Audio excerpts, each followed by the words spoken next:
warahmatullahi wabarakatuh.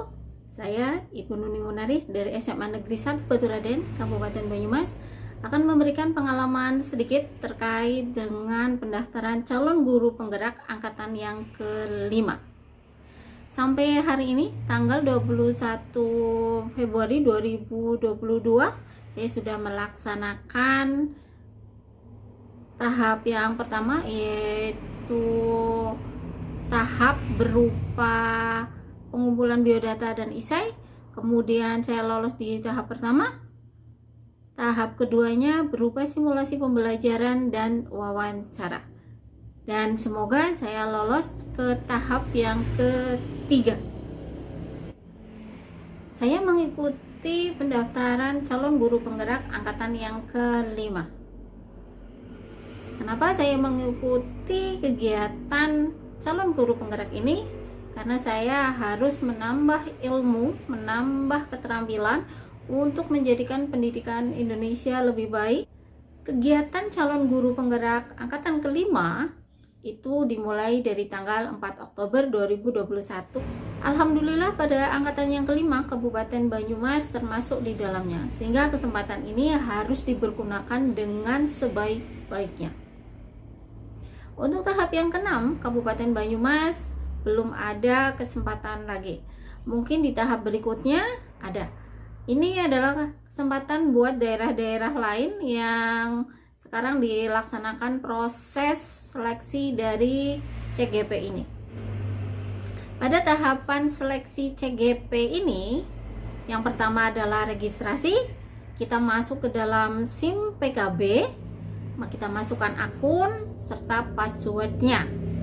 Nah, dari situ nanti kita memilih akun icon guru penggerak.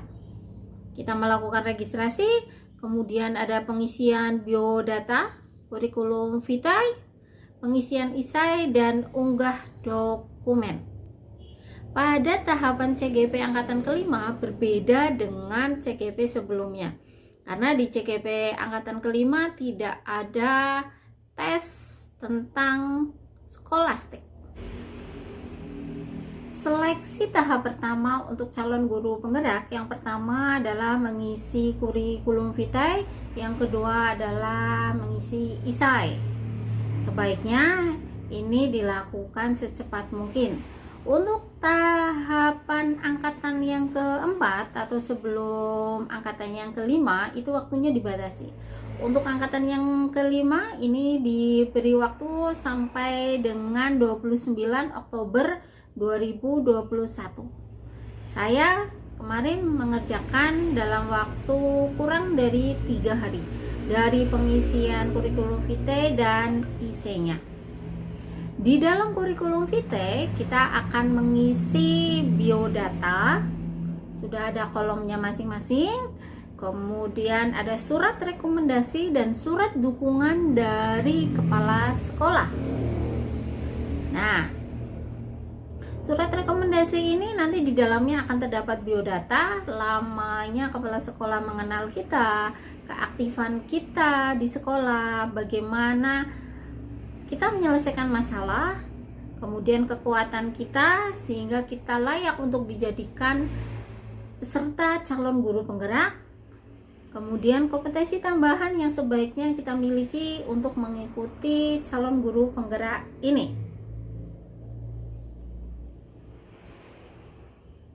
Kurikulum vitae akan berisi tentang informasi secara umum kita, kemudian pengalaman mengikuti pelatihan, organisasi sebagai sukarelawan, dan bagaimana mengembangkan orang lain. Isai yang harus kita selesaikan segera mungkin itu langsung dituliskan di dalam kolom-kolom yang sudah disediakan. Jadi tidak ditulis di Microsoft Word atau di dalam dokumen, tapi di dalam kolom-kolom tersebut. Di dalamnya nanti akan ditentukan minimal karakter yang harus dituliskan di situ. Ada yang minimalnya 500, ada yang minimalnya sampai 1500 karakter. Jadi bagaimana kita mengembangkan kalimat, bagaimana kita menjawab isai tersebut sebaik mungkin sesuai dengan keadaan kita. Yang pertama, esai yang harus kita tuliskan adalah apa motivasi kita ketika mengikuti calon guru penggerak ini.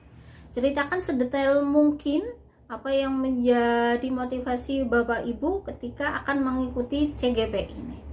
Tunjukkan kita bahwa mampu untuk mengikuti kegiatan CGP ini dengan baik dan akan membawa perubahan di dalam sistem pendidikan di Indonesia.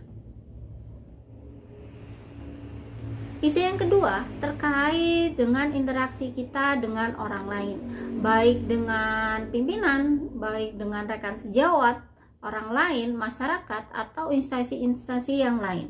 Di dalamnya harus diceritakan dengan sedetail mungkin bagaimana tantangan ketika kita berinteraksi dengan orang lain tersebut.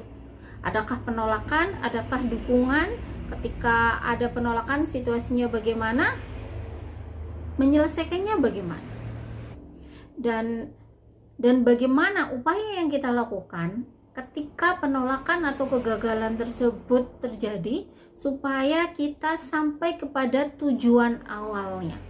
Itu harus diceritakan secara detail, kejadiannya kapan, situasinya bagaimana, dan bagaimana solusinya.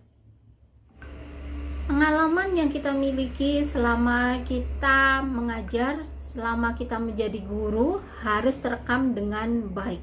Pastinya tidak semua apa yang kita lakukan itu berjalan dengan baik. Apa yang kita lakukan selalu mendapat dukungan dari orang lain. Dan bagaimana cara kita menyikapi masukan dari orang lain untuk mendukung perkembangan kita selanjutnya. Demikian sedikit pengalaman saya terkait dengan seleksi calon guru penggerak angkatan yang ke-5 untuk seleksi tahap pertama. Terima kasih. Assalamualaikum warahmatullahi wabarakatuh.